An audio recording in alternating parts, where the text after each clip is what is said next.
Hello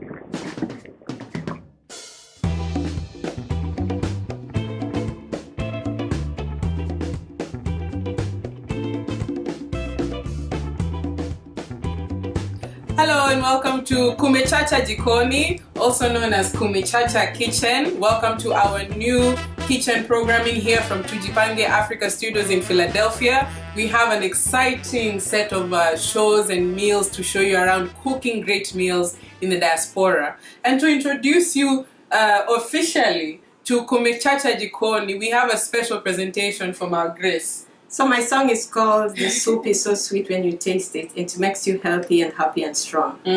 Kado mit kabiline, tiduga mochek mochwin, kado kitedo mochwin, jomi pido moriekwan, kiyang weto luokalor, tediekwan mochek mochwin, tim kamano arine, edendi duogo karechut. And I have my fish with me. And we have the ugali and we have the kale dish, which the song mixed says, with collard, yes. Mixed with collard greens. So we're bringing to you ugali, fish stew, tilapia fish stew, and collard greens and kale. Yes, so enjoy your dinner as we enjoy ours. Yes. And we're going to put them back on the table. Kumechacha Jikoni.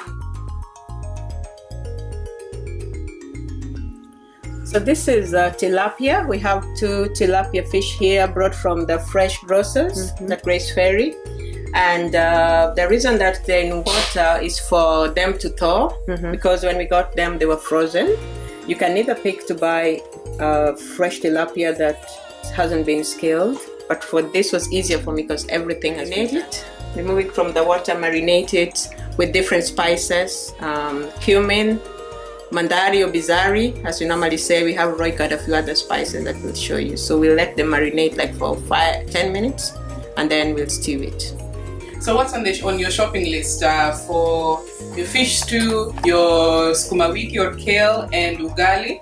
Well, let's start from the simple basics. We're making today with green pepper. This is a very nice pepper. It's good for stew. We're having this.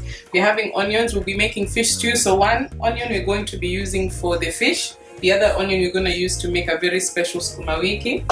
We also have kale, and I know some of the people who will be watching from Kenya are wondering what type of kale this is. I think this is the more common kale that people are used to, but both of these are used as kale. So we're going to cut these and for our kale mixture. Last but not least, we have cilantro. Some people will go to the store and look for parsley, but I think parsley is slightly different in its flavor. So when you're going to the store, make sure you're looking for cilantro, and this is the equivalent of a bunch of cilantro. This will go into the fish as well. We have tomatoes, 3 tomatoes that we're going to be using for the fish stew. Grace is making a very nice marinade, and so the tomatoes will be adding on to that mchuzi of the fish stew. Last but not least, garlic is needed. I'm going to show you a special way that you can make the garlic such that it doesn't hurt your eyes or it doesn't take too much time to peel, because it can take some time. If you have a pestle and mortar, you can also use it for your garlic. So we're going to get started. But last but not least, ugali. What do we have here? So this, I found this at an Indian store when I was shopping. We're not too close to a store that has the jogo or all those other names that we know. But we're going to experiment with this white corn flour. We'll let you know if this is a good choice, if any of you are interested in purchasing. Marinate the food or touch any food, you have to wash your hands because hygiene is very, very important. You don't want to have a stomachache later. So I'm just washing my hands before I marinate the fish. Make sure the towel is also clean, very clean. We do different colors, but we do like it white here. Yeah, you can do any color that you're comfortable with. Okay. And I'd like to do that. Yeah, so when you're marinating, it's gonna go inside. The fish is already cleaned. Yeah, but you can see that this fish is very fresh. That's why you see there's some blood on it. That's how you tell when you're picking the fish in the supermarket. Always open this and see whether there's some red blood or whether it's been frozen for too long that the blood no longer shows. So it's important to open that when you're cleaning, so you marinate it. Yeah. So Grace, I'm gonna run it over the top again. Yeah. Run the fish over the top. That is a very fresh fish, actually. Very, very fresh. Make sure the insides are all clean. So we didn't demonstrate this at the beginning. Also, they already cleaned this at the supermarket, but you want to ensure that whatever stuff is inside there is gone. Open this is what we call the majira or the engine. They say it's the most, the part of the fish that has the most protein. The most nutritious part of the fish is actually here. Is that the brain or close to the brain? Close to the brain. You have the eyes here and then the engine. Yeah, I don't know what the engine is. Yeah, the engine. Oh, probably it's the brain. Yeah. Then I'll wash the other one. Yeah. And you can wash your fish. Yeah, that's the inside. Although they cleaned it here in the supermarket, but just make sure you do your own cleaning. Make sure the water's running right through the mouth. Yeah. Check this part. Yeah. And then check the other eye. Yeah. So that is our beautiful fish which we are gonna devour for dinner. So because you want to marinate the fish well and let it get inside, yeah, you can divide it in quarter pieces. Yeah. And this will also serve well when you're having a dinner more than 2 people in the family. Yeah, this will be so easy to serve because you just put the spoon inside of the serving ladle and divide. And there are people who particularly like the head, so when you split it like that, we won't be fighting over who had more fish than the other one. At least keep one person per engine. One person per engine. Yes. So, going to marinate with turmeric powder and then chusy mix from Kenya and iodized salt. How much of each for the 2 fish? Yeah, so for the 2 fish, I don't want to use too much. I'm going to use 2 tablespoons of turmeric, 1 tablespoon of chusy mix, and half a teaspoon of salt. So you can add your own salt later after we've cooked, but just half a teaspoon.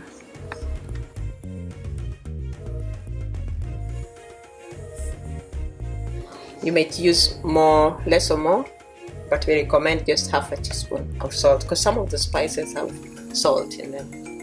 Yeah. So that's our marination.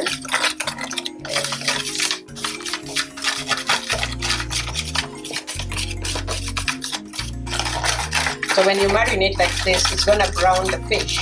Yeah.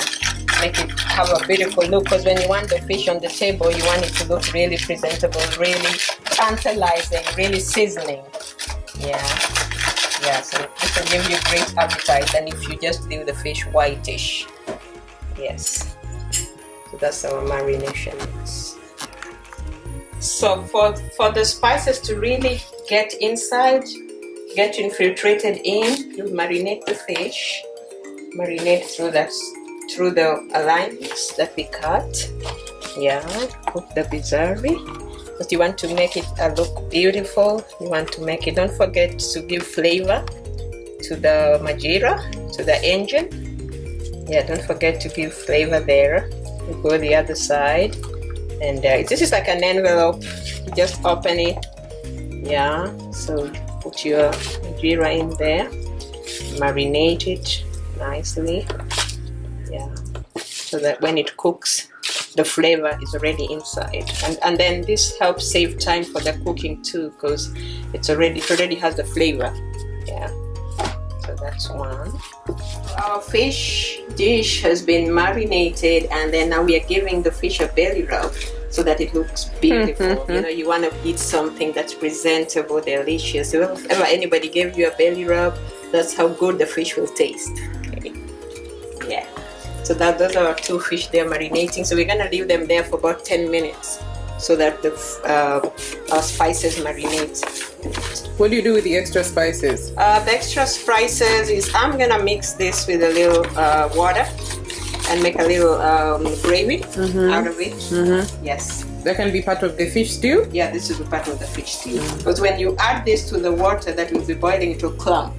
But when you mix it with a little cold water and stir it, it will add to the flavor. So don't waste anything. Yeah, this will make the stew thick and nice. So when you put the ugali in it with the tonji, yeah, it will really be good. Yeah.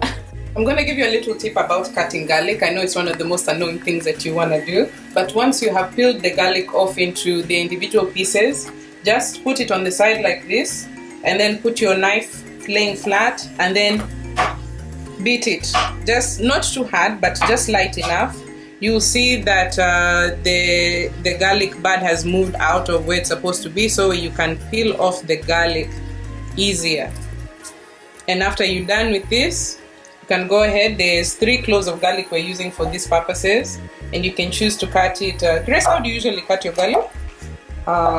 In rings. Oh, in rings? Yes. Me, I try to cut them in little cubes, so that when it's cooking on the heat, it can go down faster. So I'm going to continue cutting the rest of this. Another thing I want to show you is firifiri. Pilipili, we're going to use this in the fish stew. So we're going to dip a whole pilipili into the fish stew. Another thing that I want to show you is, I know onions are one of the things that people mostly cry about. So I'm just going to do a simple cutting. I'm someone who likes cutting in cubes. So I already cleaned out the exterior. You can see that it's clean. I'm going to cut out the ends so that it can make just for easier cutting. And you can find red onions at any supermarket. I don't know about you, but it was hard for me to find red onions in the beginning. I kept seeing those white ones, but once you find them, they're really good. So you cut them into little cubes. This also means that when you cook them, you will just, everyone has a preference, but if you cook them at the beginning, they kind of get translucent faster. They're smaller also. And then just cut around. It really comes down to preference of how you want to cook your vegetables. Yeah, so we're gonna finish cutting this, and then we're getting into the hoho. So how do you cut the hoho? Grace, do you use seeds when you're doing hoho? Yes, I use seeds. So I usually like to open it here. Are we using half? I think we'll use half. Use half because we're only cooking 2 fish. Yeah, so I like opening it up here and then splitting it right in the middle. Since you're only using half, we're gonna keep this for next time. And then, I like it. And then we use a little bit of the seeds here. They can add some flavor. So just cut a bit, get a few. Oops. But the way that I like to cut these peppers is, as they're already lined up, just cut them into individual pieces. Oh, Grace, I'm already starting to cry with these onions. Oh. Yeah, I can smell them here, but my tears are still a little far. So, oh, my tears. I'm crying tears of joy. Oh. So we're continuing to cut this pili-pili, and then we'll be back. Okay. Yeah. Oh. Oh, Grace, the onions. We are both crying because the onions are just too strong. I feel like I'm getting a cold. This red onions are serious. I know. I saw somebody. Food, but better taste very good. It's causing us tears. I saw one of our sisters on Facebook with the plastic covering of her eyes. It's serious business. It's serious. But onions are one of those tears. It's like beauty. Beauty is pain. Yeah. Onions are pain, but they are beautiful. So we're gonna continue cutting this. Right. So I'm just removing these collars. This is the kale and the collars. The reason is I want to wash these sukumas very, very clean. So a lot of people like to wash them together or dip them, but when you get this Sukuma Wiki from the farm, sometimes you might find some caterpillars, some insects around when they stay in the supermarket for a long time. So it's important to ensure that none of these insects are there. So what I normally do is run them over. You can use cold water, warm water, and I'm using cold water. So it's a bit of it might take a bit of your time, but it's worth it. It's worth it. You want to ensure that there's no insects. The leaves are clean, but mostly the insects like to stick around here. The worms and everything else like to stick. Yeah. So I know there's some people that use just the thing that you're using to put the kale in as their primary cleaning material. Yeah. But you are using the sink and using running water. What's the difference? Yeah. So when you pour water full in this basin, and then wash it inside and remove it, you're still cleaning it with the same dirty water. Unless you want to rinse it 2 or 3 times. You can also fill the basin with water, clean it, but you have to rinse it several times. But for me, this is normally the best method, because this is like taking a shower. Compare taking a shower and taking a bath.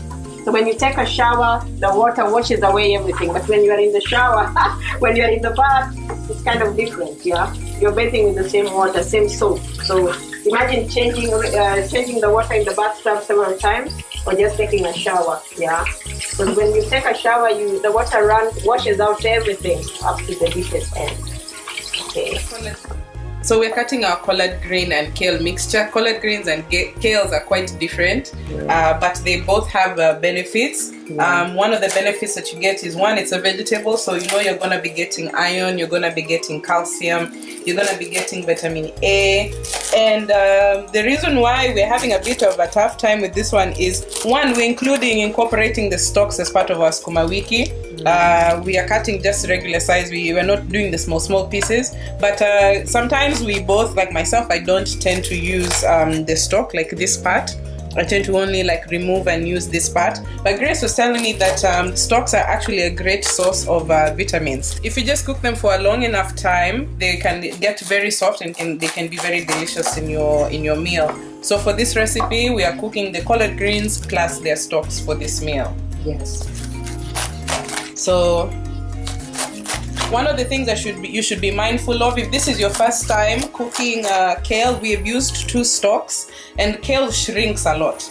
Collard greens not so much, but kale shrinks a lot. So if you're buying for a big family, if you're buying kale for a big family, buy a lot, at least maybe one stalk, one bunch for a family, because once they shrink, they just become this small. Yes, we are doing Sukuma Wiki. Yeah.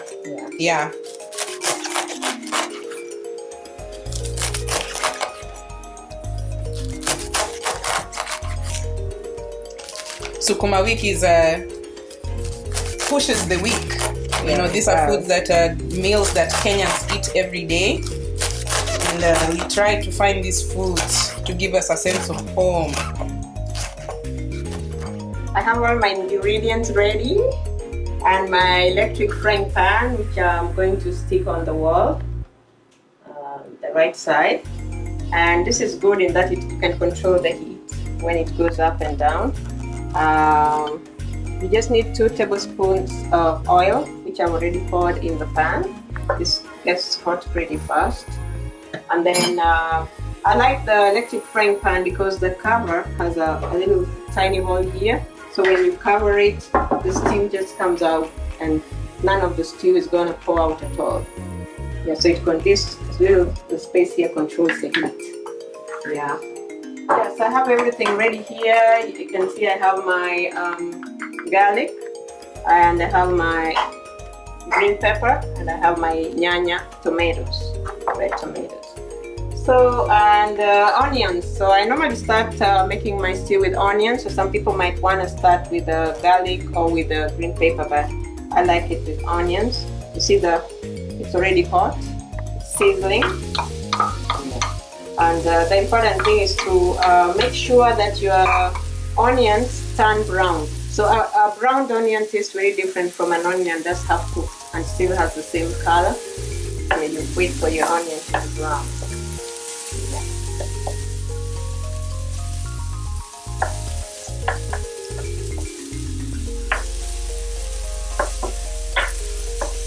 You don't have to time the onions, as soon as the onions turn brown, then you know it's time to add the other stuff. And meanwhile, as the onions are frying, make sure that you have your heater here, your electric heating pan here ready with hot water. Because once the onions, the mixture cooks, you're gonna pour hot water in it. So you don't want to wait. So as this is happening, the water's on. We want to turn it on so that it will be boiling for us to add to the fish. Yeah. So we're waiting for the onions to turn golden brown, and they have browned. You can see they're getting golden brown. So this is the time that I will add the green pepper, and the green pepper and the garlic soften at the same pace, at the same level of time, so you can put them together. And you can smell, it smells so good. Great. It smells very good. I wish you could smell it through the TV or the screen. Yeah. So we don't use a lot of oil because we're watching our health. I think this is just enough oil. The pan gets hot and we're going to use it soon. So we just cover it for a little bit and then add the tomatoes. It's time to add our red tomatoes. And this will give our stew a very, very pretty color.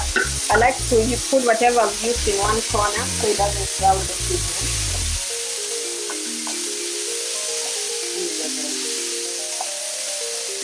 Great mixture there. I like the colors, brown, green and red. This will give a really pretty good stew.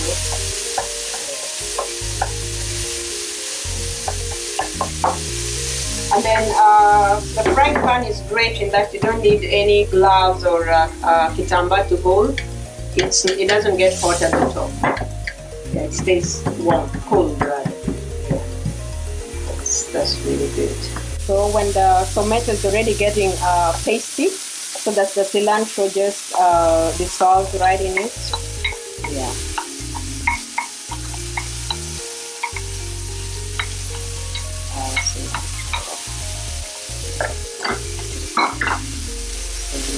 The cilantro is going to gel very well with the paste. Our fry is turning into a paste now.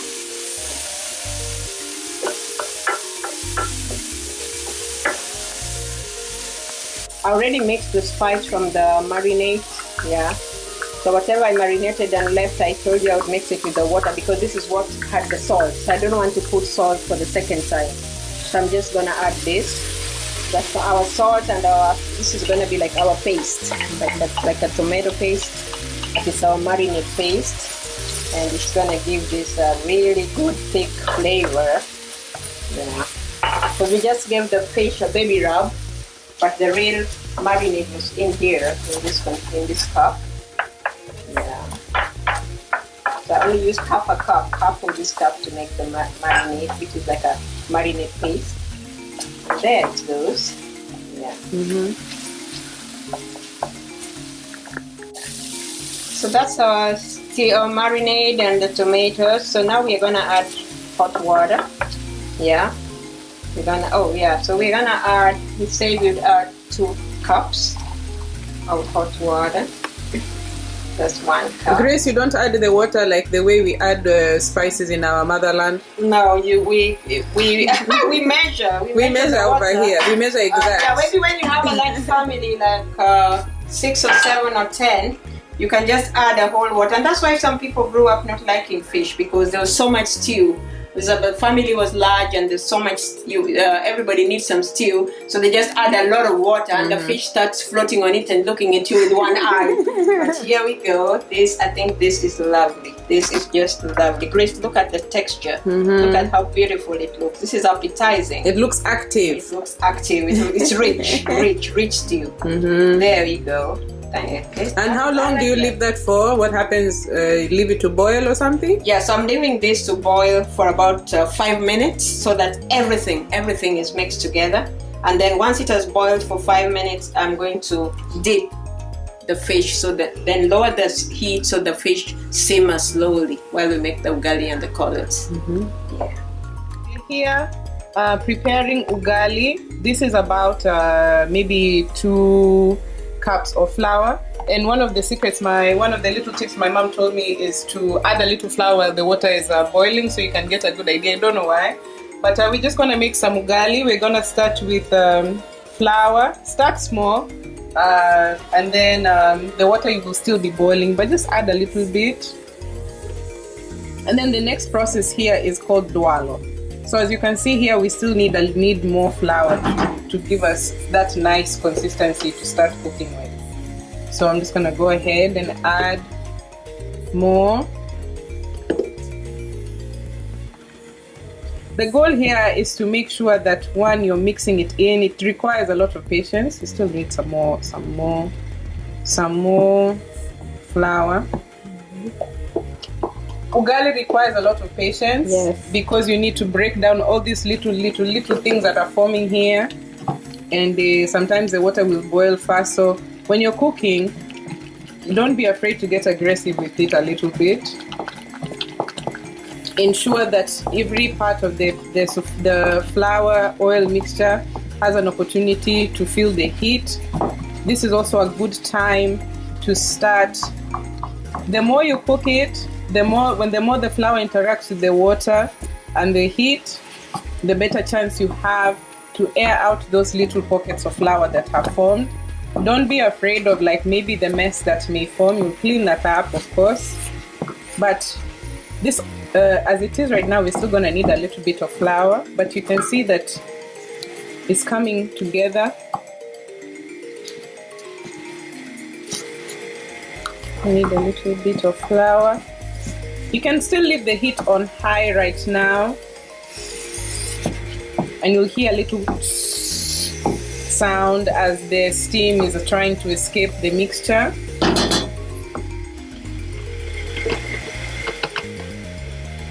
There's some people who like very rock hard ugalis, but I like something that's somewhere in the middle. So we're just gonna use that little bit for now.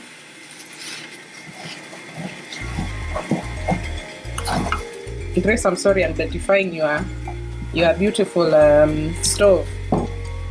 No, our stove will be fine. We'll do some cleaning. Part of cleaning is part of exercise. Part of a busy kitchen is thorough cleaning. Yeah. So, nothing good comes easy. There has to be some dirty. You have to dirty your hands sometimes. Yes. Yeah. So, once you get a consistency, I'm still gonna add a bit more of flour. You also want to let the heat in a little bit because sometimes your consistency of the flour can change. So ugali is not a set it and forget it meal. It's something where you are continuously monitoring to make sure that it's smooth. Here we go.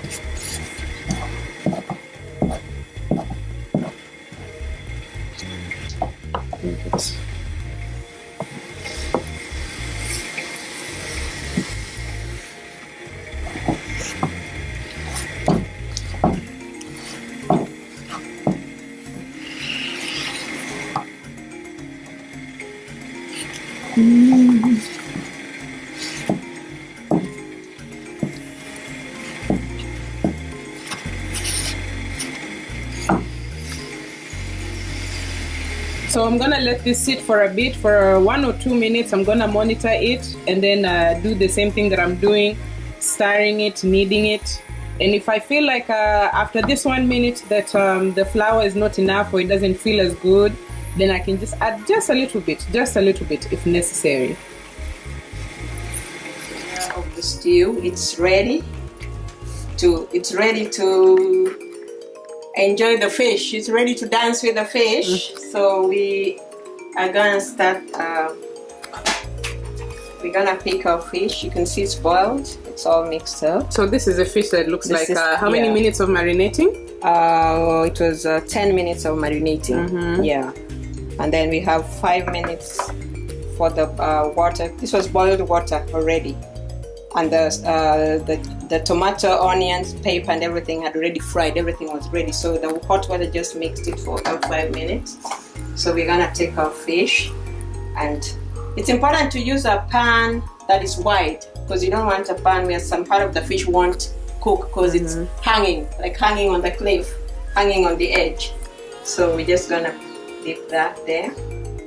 Yeah, awesome. So that's our fish.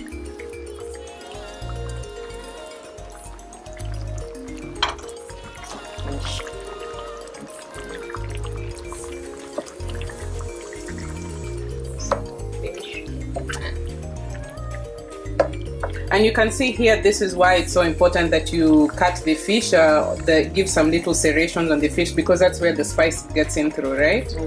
Yes. So we let one side cook and turn it over. But when you're making a lot of fish and you have more stew, you can just dip the fish and not turn it. You have to turn it over. Yeah, depending on the kind of pan that you're gonna use. So this is gonna steam. I'm gonna reduce the heat. Was it on high or is it medium now? It was on medium, but now I've put it on low because it's gonna simmer slowly. Yeah, and suckle in the whole mixture, and we're gonna cover it. All right, so now we're doing double. The ugali is cooking here. You can see from the sufuria that for you to know that ugali is almost ready, you will see the things that look like these things here. We call them cracks. We call them odeo in Doluo, and that's how you know the ugali is ready. Even when you start seeing that it starts like acting more sponge-like than being separated. On the next pan, you see we put onions here. They've cooked until they turn brown, and then we are not cooking these collard greens with tomatoes. We actually just added a little bit of water, a little bit of hot water that Grace had boiled earlier. Just added a bit to the onions, and they received some, evaporated a little bit. And so we are going to put the skuma here in the pan. You're going to make sure it's filled up. Now, the skuma that's cooked in this way doesn't actually take a long time to cook. Actually, skuma is great when it's very fresh, lightly cooked. And so what I'm going to do here is just turn down the heat so that it does not burn as it's cooking. We're going to turn the heat down on low. We're going to cover it, and then once we see the mixture going, the combination going down, we're going to open it and cook it around for 3 to 5 minutes. Add some salt, and then we'll have a beautiful kale dish for you. Yeah. Our fish was gonna stew for about 15 minutes. So when you're turning the fish over, it might break in pieces. So make sure you use 2 ladles. Hold on one side of the other. Yeah, and just gently turn the fish over, and you can see that it didn't break. Yeah, it didn't break its edges. Yeah, do the same with the other one. Make it gentle. Use 1 ladle at the end and another one at the other end to give it balance. Yeah, and then just turn it slowly. Oh yeah. Okay, that's slowly. Quite work because I'm rushing. Yeah, turn it slowly. Yes. Slowly, gently, like a belly rub. I like the belly rub word. It's like a baby. It's like a child. You treat it with care. The fish is delicate. Yeah, this was fresh fish. Yeah, we didn't. Some people like to dry it first and then stew it, but this was fresh fish. Fresh fish stew. Yeah. So we're gonna cover it again so the other side cooks. And I think the fish look happy. They do look happy. I'm happy looking at it too. Yes, that's our fish stewing. Yeah, on a low heat, simmering. Yeah. I'm gonna cover it to contain the heat again. There you go. Yes.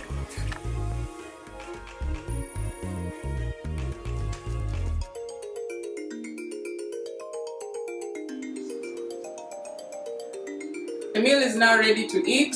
Enjoy! So get out of the way.